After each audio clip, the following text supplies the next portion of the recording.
How do you manifest your goals as a sixth sensory? You manifest your goals by aligning your true heart with the goals. Let's say, for example, you want to buy a house and you haven't gotten it yet because you're facing an obstacle of financing.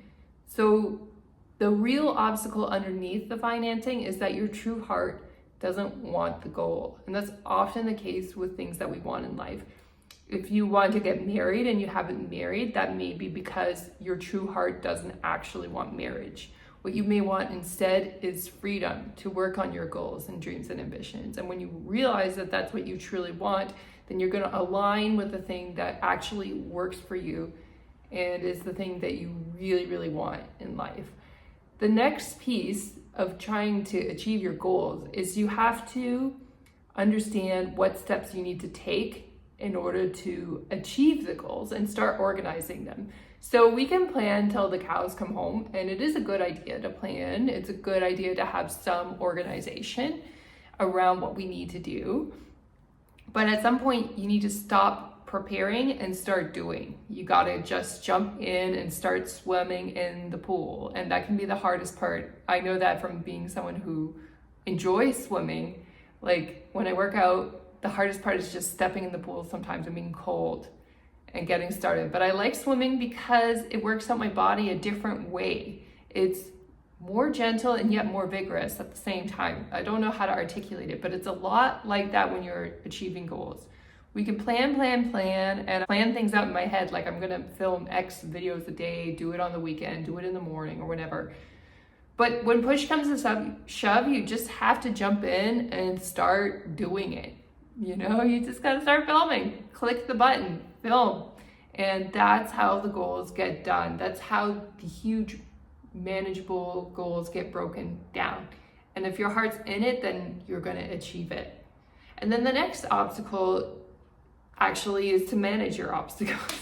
The next point to consider are your obstacles. So what's stopping you from achieving your goals? So if you didn't achieve it, ask yourself why.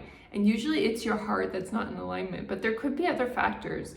Maybe if you want to film videos, for example, and your home is in a mess, then the mess could be blocking you and it's time to clean up. So sometimes we do have practical blocks, practical obstacles that we need to take care of in order to achieve something. Maybe you haven't bought your house not because you don't have enough money, but maybe because you don't like going outside and checking out houses. It could be something practical like that that's stopping you from achieving your goal. And so you have to handle those practical obstacles, but you also have to handle the deeper obstacles. And now I'm going to go into that. So if you've been through any trauma in your life, if your parents have done something, or one parent left, or another parent said something really mean, or a partner left you, we've been through some trials. We all have them as humans. We all have our life lessons, no matter how advanced we become.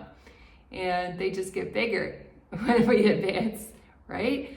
And so we have to take those into consideration and understand where we're responsible for the mess. And you might be like, how am I responsible for the partner that abused me and left? Well, on some level, you did allow the abuse. It may be like 5% your fault and 95% the other person's a horrible person, but you have to really zone in and find that little piece, that little 5% of where can you learn and grow.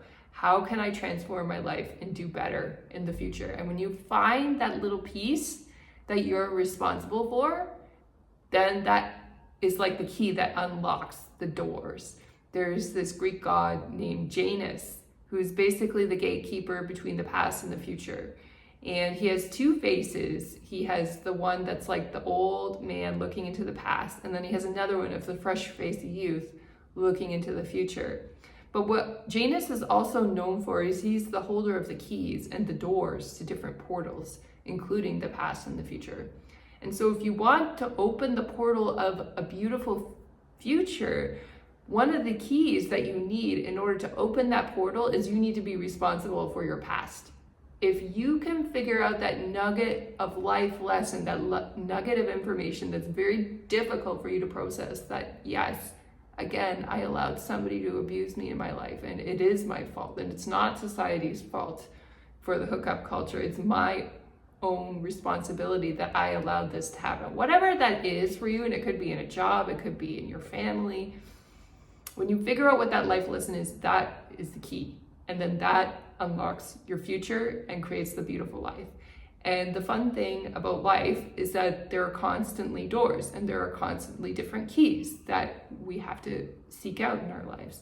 So if we get the life lesson on one thing, we open the door, we go into another portal, and it's still life. We have to find the key to the next portal to open the door again and then pass through life. I heard a writer talk about this, like, oh, she published her first book and then it's like a door opening to another portal. And then it's like there are a million more doors inside of the portal that you have to open. And that's how it goes when you succeed. It's like there are more doors and more. And it doesn't really end as long as we're alive. We're always responsible for something.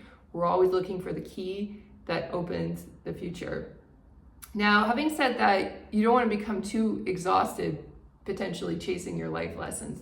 Sometimes the life lessons to just let things be and let things have space, and don't think about it so hard and don't be so attached. Sometimes that's the key that opens the door rather than looking for the thing that you have to blame yourself about. You don't want to make this about self-blame and how shameful you are, because that will also block you and will also stop you from walking through those doors, those portals of opportunity for you. Having said that, you just want to get that nugget, that piece where this is where I can do better, and then that will open the next door for you. And then my last piece of advice for manifesting and making sure you stick with it is when you do decide on your actions and you start engaging in them, you have to continuously engage in those actions to make it happen. You have to be resilient. You have to be consistent. And it's the same if you want a healthy relationship. If you set boundaries with a person, you do a good job, they don't treat you badly again, you may have to set the boundary more than once. You may have to be consistent, because if you're not consistent, then the person's going to sense it and they're going to mess up your relationship. And so consistency is key when you're working on goals too. If your goal is to create a class, for example, and you need to film and film and film until it's done, then you have to be consistent in setting that up in your schedule. You can't just do it once and then never do it again. You have to keep going. And you also need to have faith that the universe is there to help you and support you. If you don't have faith that somebody is there to help you and support you in some way, it's going to be very hard at times to take a leap of faith that something is going to be successful when you don't have any evidence showing you that you're on the right path.